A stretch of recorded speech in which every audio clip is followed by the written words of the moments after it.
vocês pedirem, eu vou fazer o vídeo. Espera aí, deixa eu ver essa pasta. Beleza. Eu vou ensinar para vocês como colocar as pastas e esconder mesmo elas, entendeu? Então, eu já tenho o código aqui, só vou abrir ele. Vai estar o download do código vai estar na descrição do vídeo. Deixa eu abrir aqui. Vou pegar o código aqui rapidinho. Peguei. Vocês vão fazer.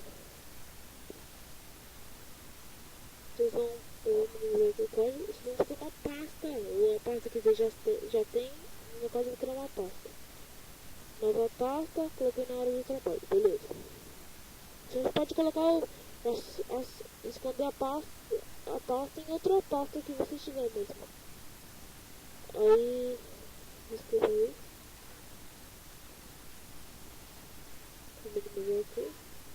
Beleza, minimizei. Aí eu vou arquivo,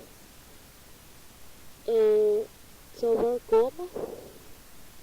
Vou na área de trabalho que tá na pasta.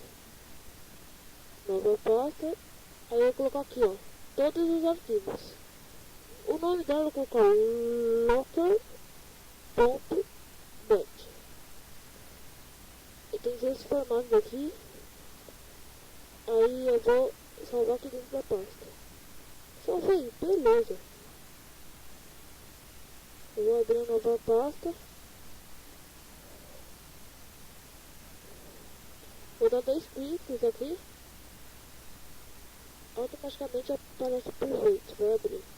Aí eu quero bloquear a pasta. Esconder ela. Eu vou clicar em IE, que é de Y, e de novo. E dou um Enter. Aí a pasta sumiu, ela cobriu a pasta aqui. Aí eu quero colocar a pasta de volta. Eu sempre que no código. 1, 2, 3. Eu coloquei aí, que tem normal.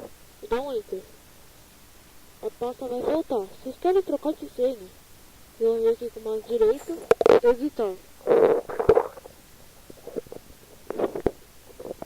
Beleza. Depois de ter feito isso, vocês vão achar aí no código 1, 2, 3. Aqui tá o 1, 2, 3. Eu vou apagar e colocar outra senha. Colocar 45 e 55. Arquivo, salvar. Beleza, salvei. Vou abrir aqui no Kerbat. Eu vou bloquear a pasta. Como ensinei vocês. Tá, vou colocar de novo. 45, 55. Desbloqueei a pasta. É esse o vídeo, galera. Se inscrevam aí.